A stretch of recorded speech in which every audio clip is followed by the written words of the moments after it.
Welcome to the Fashion Situation Room, a podcast from the front lines of the fashion industry. I'm your host, Michael Jordan, and these are my two co-hosts. Hello, I'm Britta Cabanos. And hey there, I'm Peter McLaughlin.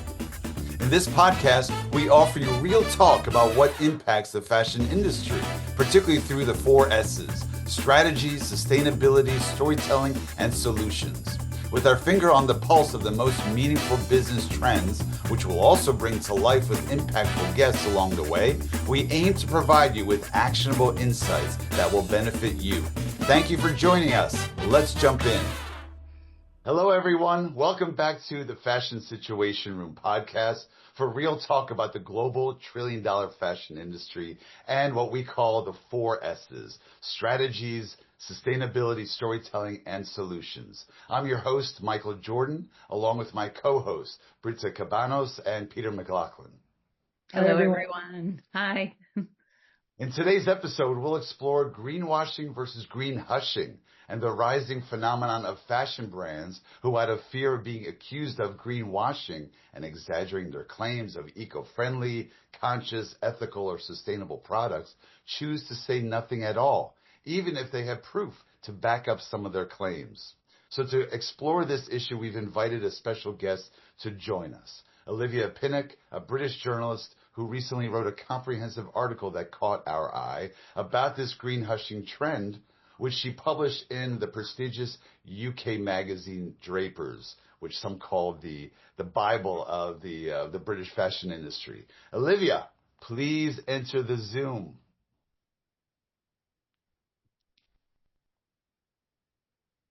Oh, I need to admit her, of course. Okay.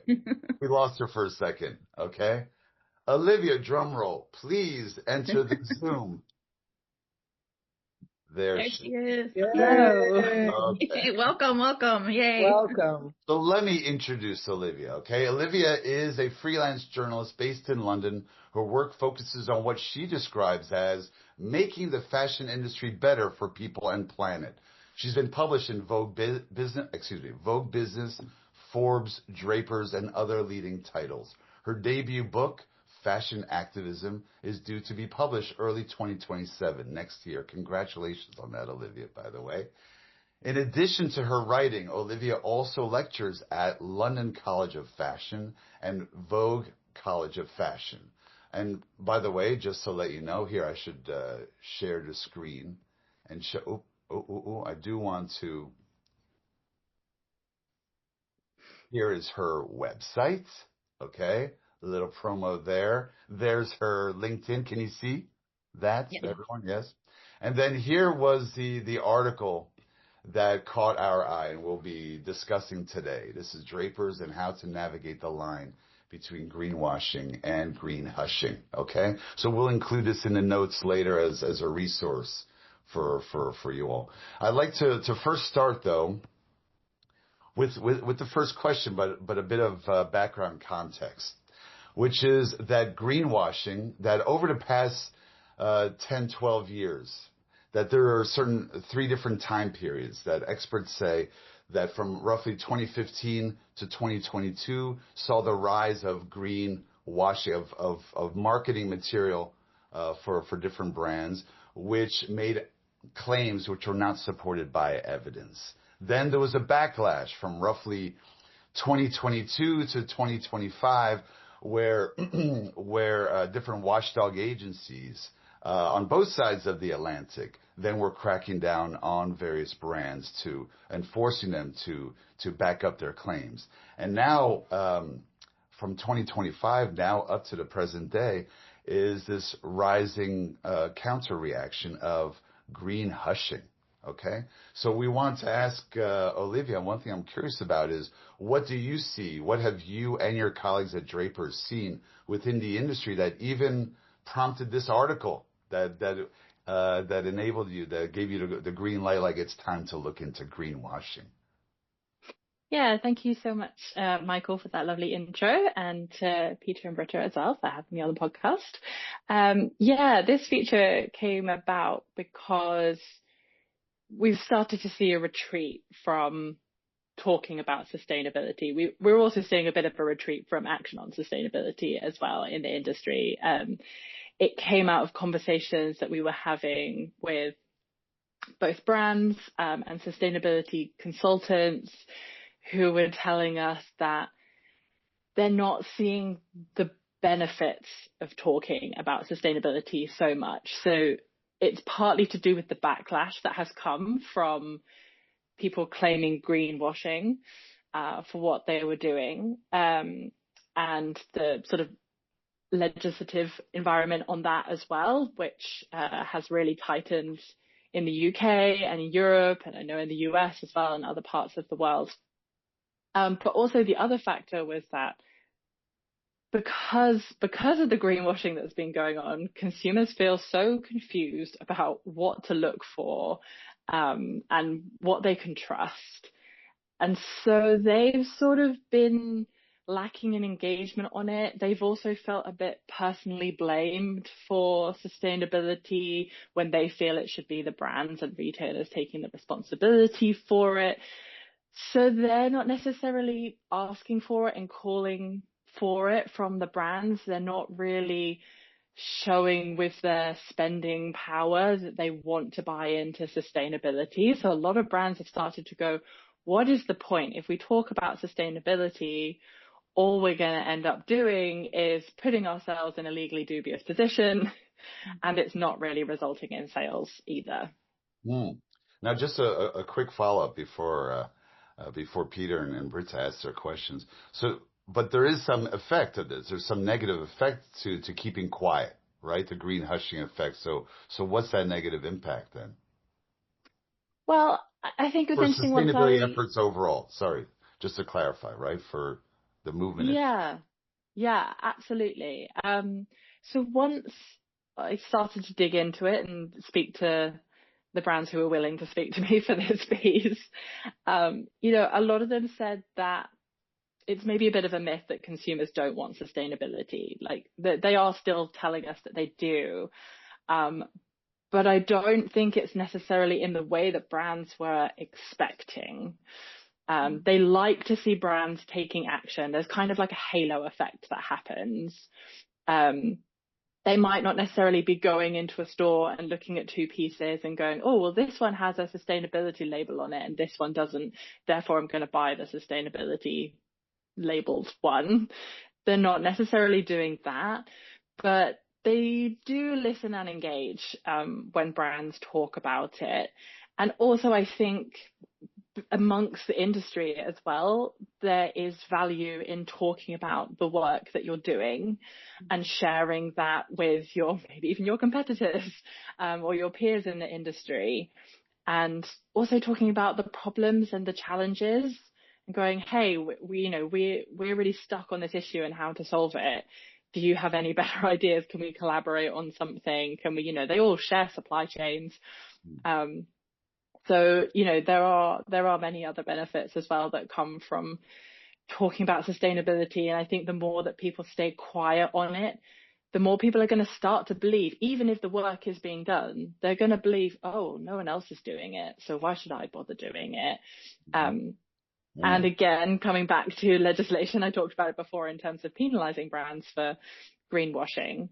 But, what we're going to start seeing is brands being penalized for not sharing that information. We've got digital product passports coming in the EU market, which was a big thing that I focused on in the article as well. And that will affect any brand that sells in the EU market. So it's not just EU-based brands. It's anyone who sells in that market. And there's also things around sustainability reporting that's going to be coming up and things like that as well. So, legislation is going to be asking you for information. If you haven't got that information available, if you haven't got that data, if you're not able to say what you're doing about sustainability, that is going to hurt you sooner or later. Well, Peter will ask you about the digital passports soon, but Peter, what did you want to ask now? Well, my question was really just to give the definition of greenhushing, that it's intentionally downplaying or concealing their sustainability initiatives or environmental, social, and governance (ESG) efforts from the public eye. But there's other terms that are also around this, like greenwashing, where companies make bold sustainability commitments without the necessary resources or capabilities to achieve them, or green rinsing, where companies frequently change or update their sustainability goals and commitments without showing real progress towards achievement of them, or even green shifting, where businesses subtly shift the responsibility for environmental sustainability onto consumers, engaging in a form of blame redirection. So, for example, when the oil company BP invented the individual carbon footprint idea back in 2004 with the help of the advertising agency Ogilvy and Mather, it's all to mislead or divert attention from a company's sustainability efforts. But why is greenhushing particularly bad amongst all of those different strategies to sort of distract the consumer? When you say bad, do you mean like what's the effect of it? Well, it's like, because the reason, like, because your article was great and I thoroughly enjoyed it, and I thought it was interesting that you focused on greenhushing, like, so it was greenwashing versus greenhushing. And so because then there's all of these different strategies, I was kind of curious why then you focused on the greenhushing part. I think that is a timeliness issue. Really, that was the thing that we're seeing happening right now. I think from sort of the beginning of 2025, there was a lot of talk about, I know McKinsey and Business of Fashion's annual State of Fashion report, which is always hugely popular and really sets the bar for what's happening in the industry each year. They were seeing that their questions around sustainability and how high up on the agenda it was of executives was slowly sliding down. So it's not happening in a vacuum, this issue. It is partly to do with the sustainability landscape and how difficult it has been for brands to navigate that space. But we're also living in a polycrisis world, and there are many other issues that are impacting brands and retailers right now. And sustainability just doesn't seem like the priority if it's not going to get you through. If focusing on sustainability is not going to save you from all the other issues that are happening for brands and retailers right now, then why would that be the thing that you invest in? Interesting. Yeah. Go ahead, Britta. Did you want to? So, Olivia, your article highlights that consumers still want sustainability information, and you kind of touched on this in the beginning.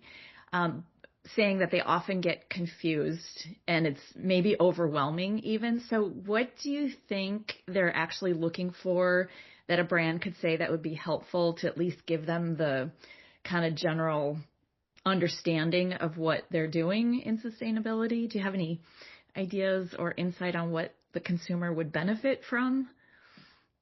Yeah, I think consumers more than anything want to trust a brand or a person. They kind of want someone to have done the hard work for them. And because again, even people who are incredibly knowledgeable on this, or brands, we throw out, there's a lot of sustainability terminology that gets thrown about a lot that we forget, maybe because we use it every day in our jobs when you work in this space, that a lot of people don't understand. I remember when ASOS brought out their circular fashion collection. I mean, this must have been back in like 2018, 2019 or something. And there was a news release, and there was, like lots of fashion magazines covered it. And I went into a classroom and I was like, what, like, do you guys understand what circular fashion is? Yeah. And they were like, really. No, I mean, is it recycled stuff? Like a little bit to that. And so, and the brands I spoke to for this article as well said, we talk about our 2030 agenda, and that just completely confuses them. And they, a lot of them don't even know what the UN Sustainable Development Goals are. And, all of this kind of stuff. I had a student ask me, like, what's the difference between the UN Sustainable Development Goals and B Corp? And I was like, a lot. A lot, yeah.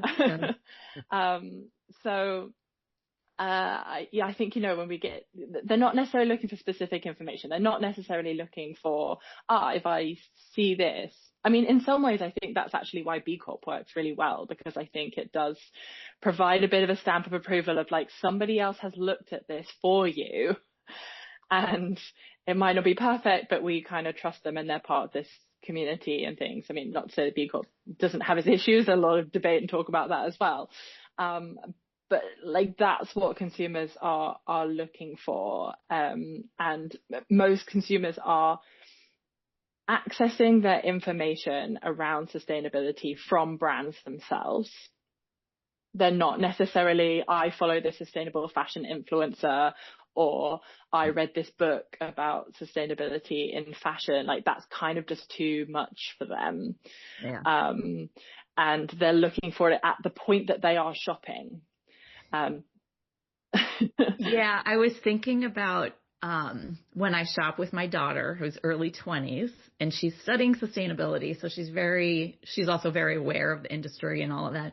But if you go into, say, H&M or any retailer, you have to like look at the hang tag almost, because there's different sections and different qualities of clothing, and there's like a sustainable section maybe, or it's mixed in, and it might say something on the hang tag, but unless you're actively looking for that and reading the hang tag, you don't really know. And you might just say, oh, okay, well, this brand is working on sustainability, so they're great, and I'll just go into the shop and buy whatever. So I think there's a level of knowledge and understanding from the consumer that we haven't reached yet, unless you're, like I said, like us in the space. I'm looking at the hang tag to see what the fabric is, and if it has some icon on the hang tag for its, eco-friendly. It's a big challenge. It's a big shift in mindset for this consumer to take the time to read the hang tag and look specifically for those pieces. So it takes a lot of fun out of the experience as well. Yeah. Like people like to go shopping because it's fun and they see something beautiful and they want to have it. If you're having to scan the QR code on every single thing, or say, I kind of have to deny myself that thing because I don't think it lives up to what it was, so I wonder if there is more room for like multi-brand retailers again, who've sort of done that combing for you. I mean, I know many people have tried to curate marketplaces and shops and things that have those sustainability criteria, and none of them have really taken off in a big way. But I do think this halo effect is the important thing. I know that Nobody's Child, which is a brand here in the UK, who have been one of the first to introduce digital product passports, they sort of said, because people asked them, like, is anyone actually scanning those QR codes? And they were like, no. But the fact that we have it, and the fact that people know it's there if they want it, and that we are being transparent, is kind of enough for people. Yeah. And that's something that I think over time people will get more used to and start doing more and more. But because it's brand new, I'm sure it's not quite caught on yet. Do you know, one more follow-up question on that? Do you know if we've been hearing so much about digital passports here in the US, but I don't know if or when it's going to be required. So it's already happening in the EU. Do you have any sense of the US as far as like legally, are we going to have a time frame when to implement that, or is it still kind of up in the air as far as you know? No, yeah, as far as I know, it's all still up in the air. I think everyone's kind of looking to the EU to see how it goes, because there's still a lot of information that's even up in the air about the EU one, right? Like, they haven't outlined exactly what information needs to be on it, and it's going to be a sort of phased introduction. So, you'll be the guinea pig, and then we'll follow. We'll see what happens here. Yeah. It's a great idea, though. I love that it's happening. Yeah, I think it's a great opportunity as well to be creative with your digital product passport, which is the fun side for brands, I think. Yeah, for sure. Go ahead, Peter. I'm sorry. Was it? Yeah. Yeah, just talking about the digital product passports. In your article, you were saying how it'll come into the EU in 2027, but that they haven't decided what information needs to go on there. My question was around that, was considering Prada, along with LVMH and Richemont, they had created the Aura blockchain consortium in 2021, which is fair enough. It's around like blockchain, but it was to communicate authenticity, responsible sourcing, and sustainability. Yet Prada is currently under investigation from the Italian government for unfair labor practices, leading them to recently sever ties with over 220 suppliers. So do you think, therefore, that the upcoming digital product passports will just become another marketing tool that can be used for greenwashing rather than, because if Prada didn't use the product that they've already done to understand labor practices, or is it one of those that kind of puts pressure on labor practices to be a part of the digital passport? But by the way, before you answer, do you think we need a definition of what is a digital passport? Because we're throwing it around like it's so commonplace. So what exactly does that look like? How does it work? And then, of course, to answer what Peter asked, please, Olivia. Yeah, so digital product passports are an initiative that, some brands already have, but they are going to be legally mandated, as we've been discussing, in the EU market, where essentially each product has to have some kind of scannable chip or QR code or something on it that consumers can access that will give them more information about that product. So currently, if you think about clothing labels, typically they will tell you the fabric composition and the country it was made in. That's pretty typical and pretty standard, and that tells you incredibly little, actually. It tells you nothing about the specific factory it was made in, the conditions it was made in, any kind of environmental impact of that product. So that is what people who are backing this idea, that's what they want them to do, is to provide consumers, empower them with more information. And I think that, to come to your question, Peter, is why transparency is so important. It is, transparency is not marketing. Sure, I think, brands will use this as a storytelling opportunity too. And those who have a really great story to tell about their products will tell it.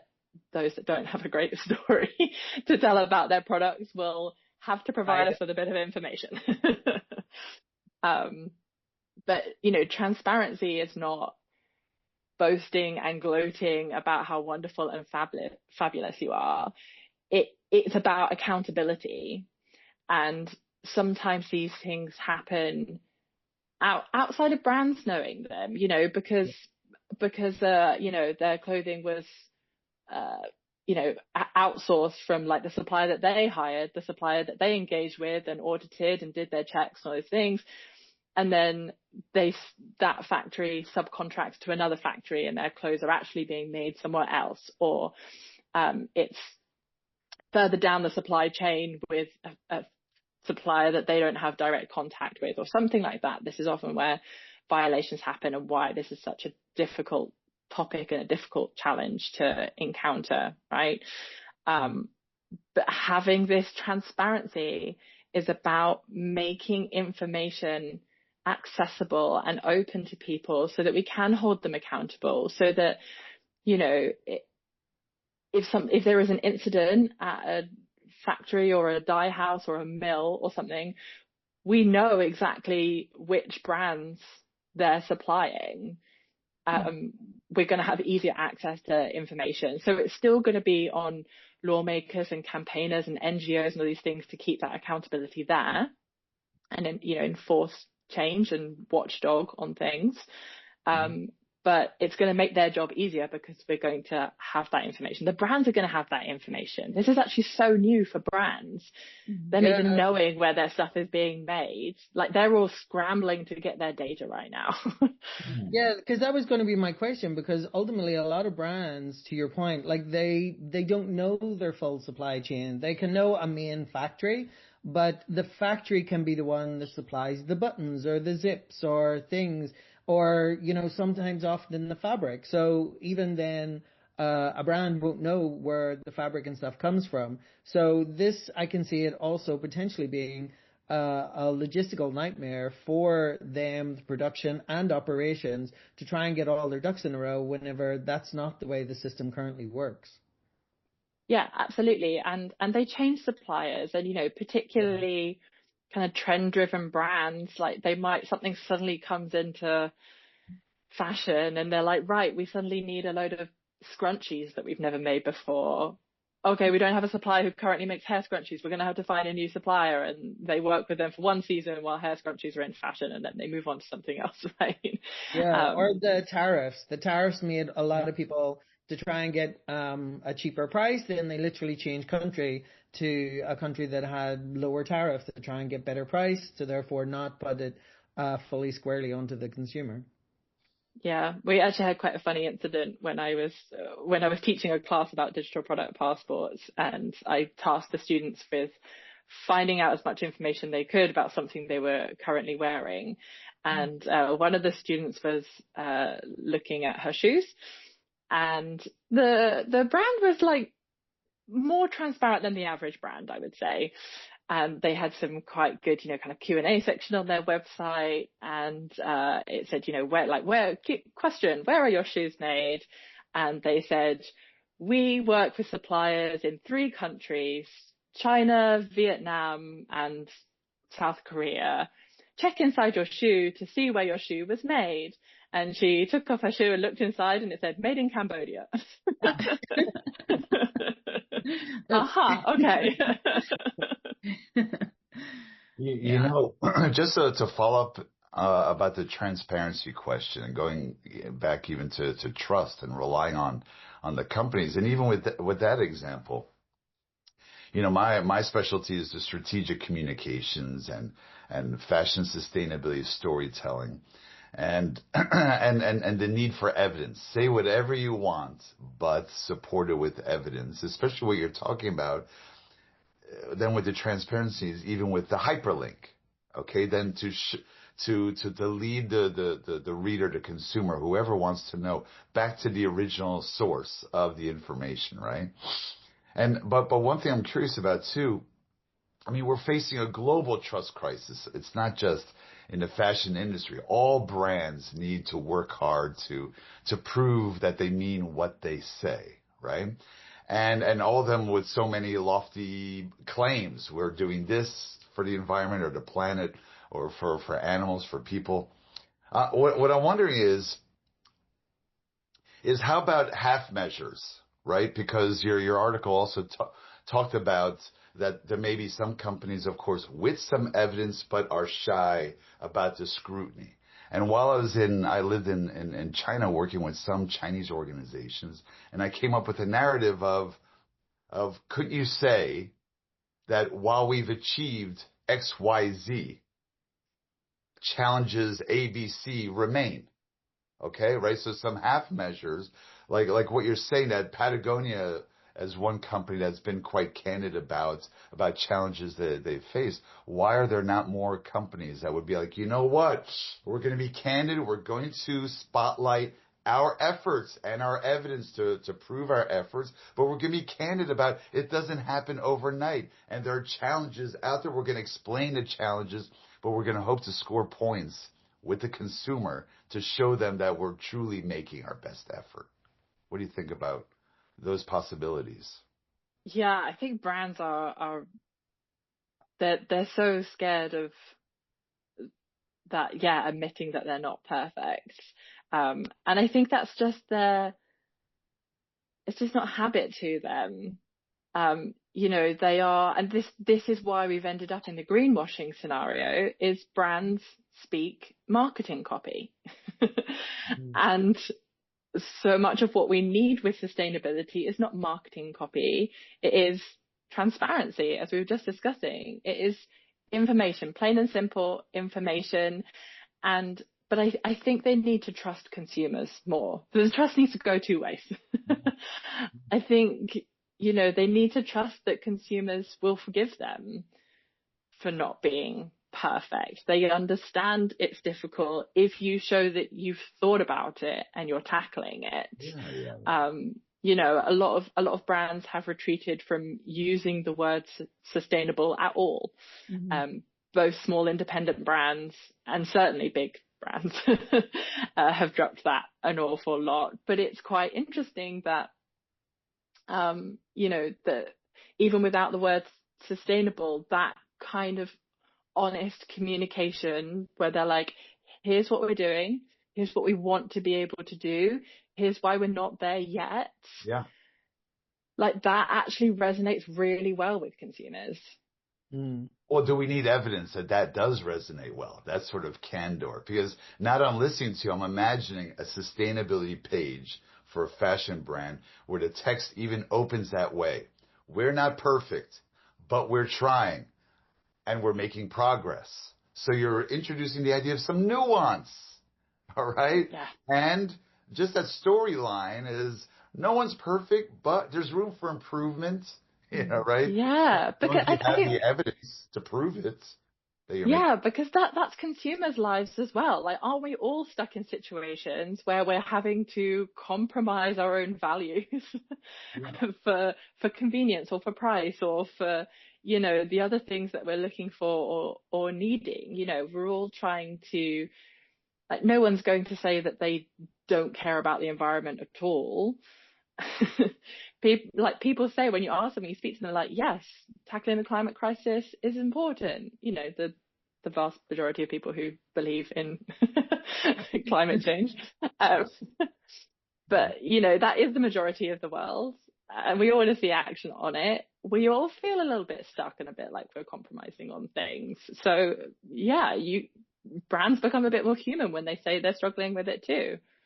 I was going to throw in that I love the Patagonia founder when he basically threw up his hands and he's like, nothing we're doing is sustainable.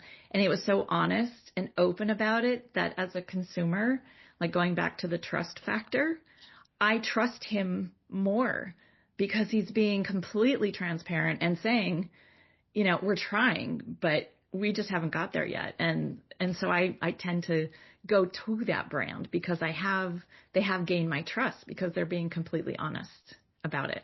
Well, that's interesting. Have you seen any results? It's worth investigating. Like, if they are the canary in the coal mine for being candid about the nuance, we're trying, but it's hard. I wonder if they saw some uptick in sales, that more people felt like you, like, I'm touched by that. Okay. Yeah, it'd be interesting to see. Yeah, I definitely think the sentiment, there was a lot of talk when they published their impact report. When was it? Like 6 months ago now. It was called a work in progress. It was called a work in progress. Yes, upfront. Perfect, so we are a work in progress. Yeah.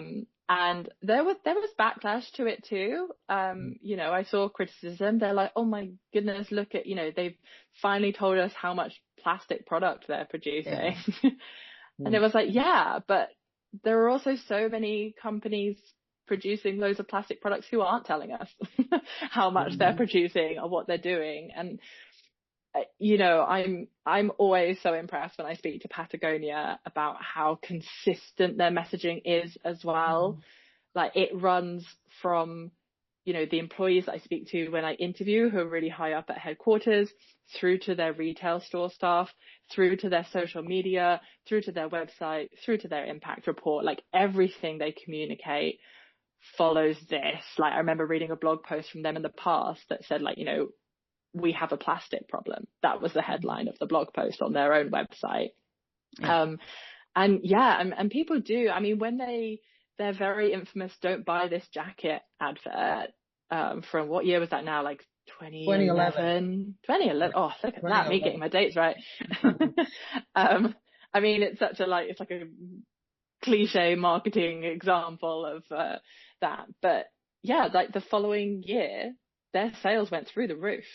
Yeah, that jacket that they literally had on a poster saying "Do not buy this jacket" became a bestseller.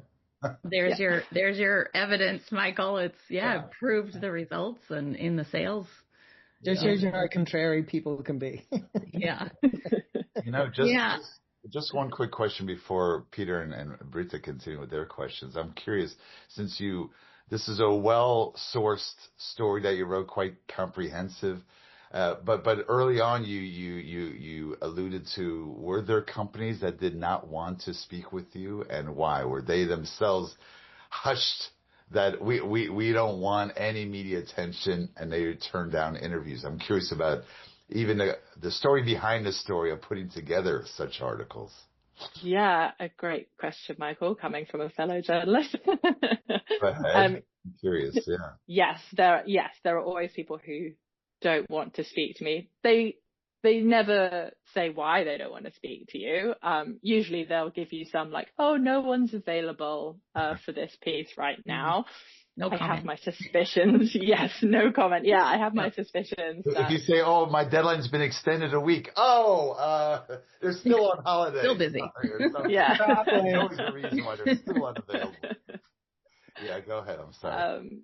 Yeah, and it is a source of frustration for me as a journalist that, I now, having reported on this space for many years, you start to end up talking to the same people, and then you start to feel like you're not getting the story or you're not getting the full picture, because there are brands who, want to talk about it, want to, have the difficult conversations, and they're really open about it.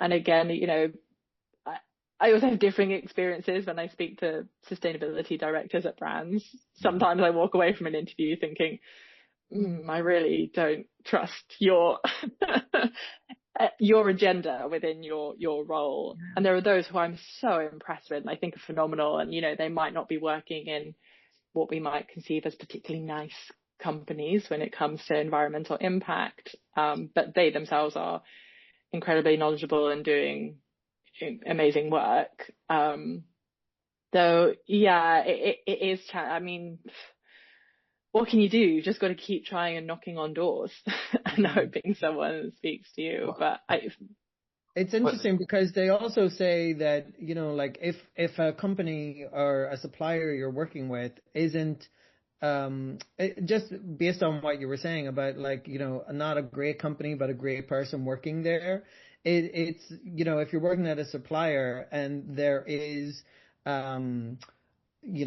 issues or whatever, rather than a company or a brand walking away from there, the whole point is to work with them, to get them up to speed and get them better.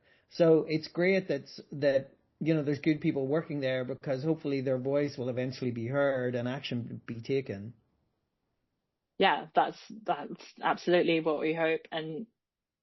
But what you need for that to happen is to make sure that the values and the goals that are driving the sustainability team is also in line with the executive team, because otherwise it's all too easy to just go, well, our goals and our direction has changed, and that person gets made redundant, or they have all their resources cut, and it makes their work incredibly difficult. That's also sort of what we're seeing as well, quite a bit of. And, as we just mentioned, they're all now scrambling to get the data they're going to need in order to be transparent, right? So a lot of the sustainability professionals that I speak to, they're like, my job is just, 80% trying to get data and trying to get information. And then it's become a compliance role rather than pushing the agenda and progress and change and the things that they want to action in it. But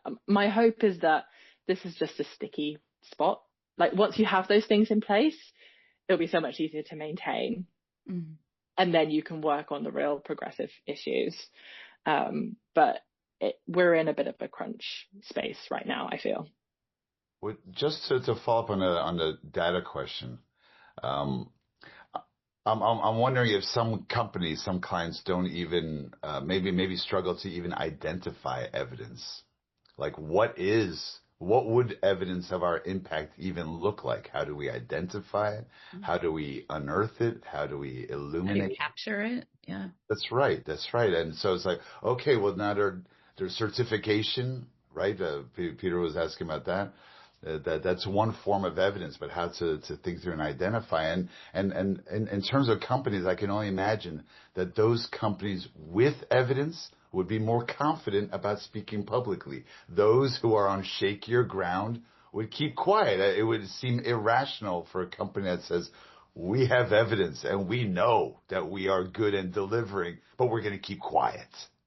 Right? Yeah, No. absolutely. Yeah. But I do also have concerns around how being able to quantify and evidence change shapes the agenda of what we're changing. So for example, carbon emissions is obviously it's huge, it's super important, and it's what we need to do, and it's aligned with government goals and Paris Climate Agreement and big global goals. But it's also quite good for brands because you can kind of quantify it without going into the ins and outs of the difficulty of measuring carbon footprint. But you can get a number and you can talk about reducing it by a certain percentage and all those kind of things. There are other elements to the sustainability story that are much harder to quantify. For example, biodiversity, or human rights. It's quite harder to get numbers and evidence. A lot of that evidence is more qualitative. And I think that steers brands away from tackling those issues because they can't report on it so easily. And also, just on top of that, there was even a few years ago in Scandinavia, I think it was in Sweden, because a lot of brands use the Higg Index, which is now worldly, but the tricky thing, so they use life cycle analysis for whether it's carbon, water, those things to quantify it, but they're so expensive to do that the ones that already exist, the Higg Index uses it for people to gauge roughly how much like carbon they're using, water they're using, etc. But whenever then that kind of came out, a lot of the scientists who did those, like you can't, it's comparing apples to oranges. If you're doing something, if it is a life cycle analysis that happened in India, then you can't apply that to something that happened in China. And one of the problems was, talking about marketing, was that then some people were using then that in their marketing. And so it was a Scandinavian court, a judge said, both to a small brand, no, you can't use this because it's not quantifiably your information, and even told H&M that you cannot you can't even use that information going forward. So they were already cutting it off before it even started, because people were then, greenwashing all of this information. Yeah, there's a lot of bad data out there. Yeah. It's hard to collect and it's hard to make it your own. But my question would be then, for smaller brands, like what do they do? Because the big brands that you mentioned in your article, like Lacoste and Nike, I mean, they can, if they want to, do third-party verification. So whether it is about, water or recycling or whatever, they can afford it. So I guess my question is, why don't they do it more? And ultimately, because they cost thousands per year, because you have to renew them every year, what can smaller brands do for that verification to prove that their values and intentions are honorable? Yeah, great question. So I think the advantage that smaller brands have over larger brands in this space, they might not have the huge budgets and resources to gather this data or whatever it is they want to do or get certification. But they have smaller supply chains. They often have better, more intimate relationships with their suppliers. They often have typically more local supply chains, not always, but a lot of the time. So they've visited them and been there. And I think that's where this softer storytelling can play a role. Like, as we were saying, consumers are not looking for, I'm going to buy from this company rather than this company because this company told me that their carbon footprint was, this or whatever. They're looking for that trust factor. And that's where you can share stories about, publish a visit to your suppliers, tell them who the people are, tell them why you trust that your supply chain, like, what do you look for? And, what do you have a supplier code of conduct that's in line with the ILO's, like the International Labour Organization's kind of recommended things? So like this is what we do. We can't necessarily afford huge certificates or, all of these things because they're out of scope for us, but we can tell you with stories that we're able to tell that bigger brands aren't able to tell you. It shows some authentic effort, some sincere effort at least, right? Yeah. So my question was to follow up on Peter's was, I work with a lot of smaller, independent, emerging designers, and they don't have the resources and capabilities. And I'm thrilled that we have you and Michael both as journalists here today and talking so much about storytelling, as you've just, pointed out. So do you have any advice or ideas that we could share with if we have a small brand, emerging designer, independent designer listening? Like, how can they build that story from a journalist point of view to really, as Michael would say, like kind of prove their impact and really share that with their consumers so that they understand, who they are using and I guess how would they use that in their own marketing? Any advice from a journalistic point of view? Yeah, I think I'm going to use a really annoying buzzword now, but people are obsessed with authenticity yes. at the moment. Yeah, that is a term every day. There are worse terms. There are worse terms to be used like, as opposed to being fake, like, Yeah. Yeah. I'm trying really hard. Yeah. To be authentic. But, I think the small brands that are really killing it are the ones that kind of play by their own rules. I think sometimes once you start plugging into the traditional fashion system and, the kind of old ways of doing things, it's a bit easy to lose yourself. But, building relationships with customers where you're open and transparent about your processes and what you care about, what's interesting, and I think brands that have done really well are ones that have like tapped into a specific community and said like, hey, I'm the founder of this business and I also belong to this community and I want to have this dialogue with you and I want to, like what are the things that you care about, the things I care about, and I want to show you and bring you into this brand and this business. I think really works with consumers. From a journalistic point of view, it's getting really hard to cover and report on small independent brands in the sustainability space because there's not a lot of new stuff because we're still tackling the same old problems. And right. We are looking for newness and we're looking for impact, right?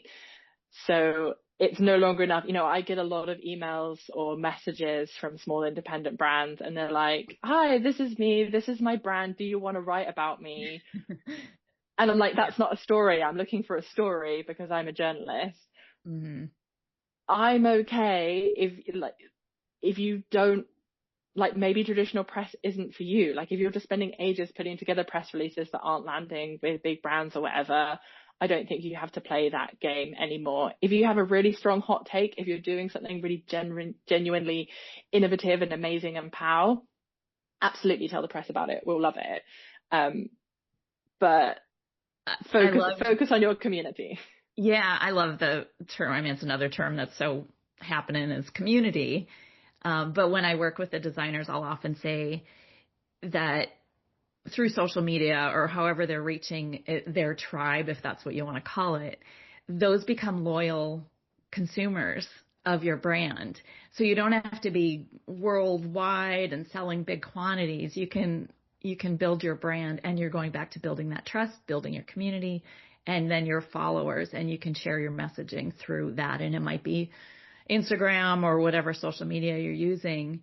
But I feel like you can tell your story, find the right people that resonate with you and what you're making, what you're creating. And so I like hearing that. And it's still opportunity, whether you're a big brand or a small brand. There's a way to go about capturing that opportunity for consumers and sharing your story. And insert hyperlinks to your evidence. Hyperlinks, yeah. Yeah. Support your yeah. word.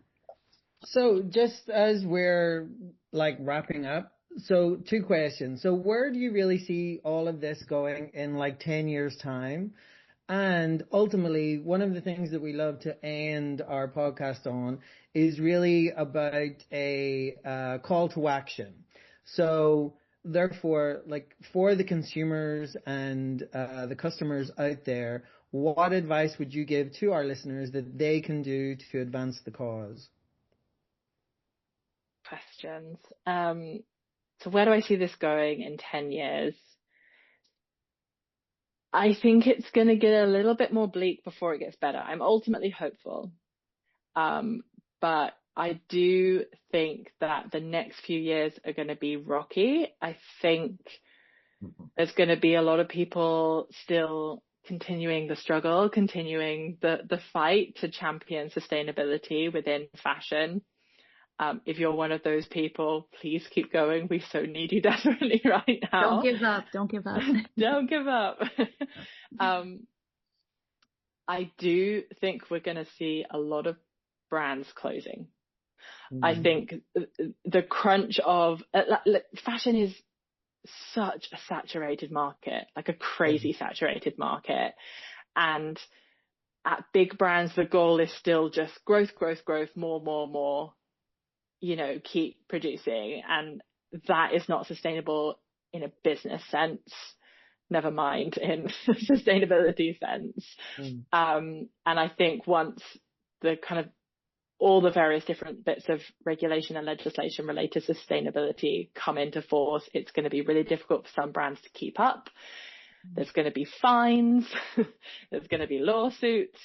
And I think that is going to, unfortunately, I think it's going to hit independent brands more than it's going to hit the big players. That's the sad part of it. But being hopeful and the optimist that I identify as an idealist rather than an optimist. But I do think that it's going to, again, when you remove some of the competition, it allows fashion to slow down a bit, to settle a bit, to do things better. And I think the investment in sustainability is going to keep going and it's going to grow. Yeah, I think things are rough right now and they will continue to be rough for a few years, but I think we're going to come out of it a bit better. Steps forward, one step back. Yeah. Especially because we had the pandemic, like there was literally a pause button. So whenever you're saying to slow down and pause, there was that opportunity to stop, rethink, and approach it differently. And yeah, it just came out with business as usual, if not more so. Because then they had all that inventory they needed to sell and needed to recoup and try and get more profits for what they lost. So therefore, your call to action to the people who are out there listening, what do you think they should do? So I think if you are a consumer, I think stop getting tangled up in, is this sustainable or is that sustainable, or like, what do I trust? And think about your soft influence and think about what you are consuming mindfully. And, where can you, again, I think not buying as much is so much more important than buying this over that. So don't listen to the messages of buy this, buy this, buy this. Drown that out if you can. It's not easy. You are like, again, I don't blame consumers. Like, you're constantly being bombarded with marketing messages, but yeah, don't get caught up in that, and think about your soft influence in terms of your immediate community and the conversation you have with your friends and your family. Can you introduce clothes swapping amongst your friends?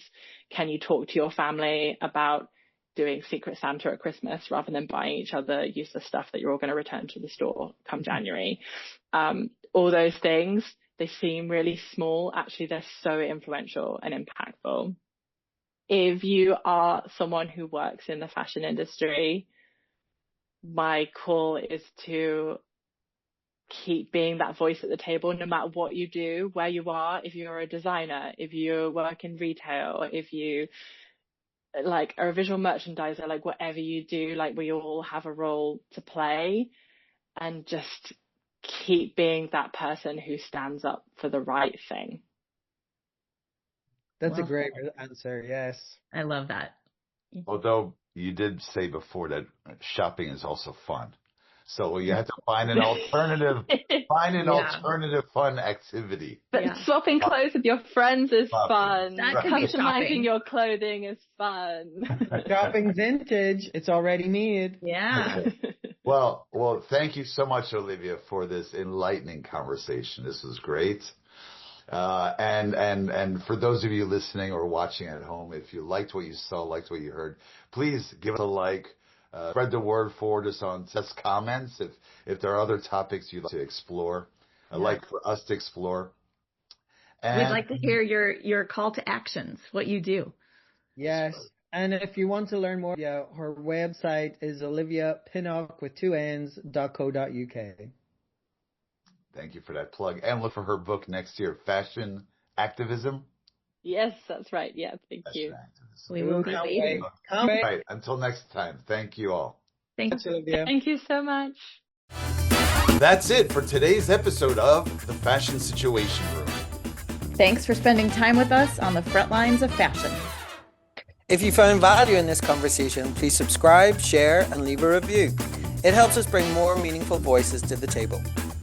And what call to action did you take? Let us know in the comments. See you next time. Bye. Bye.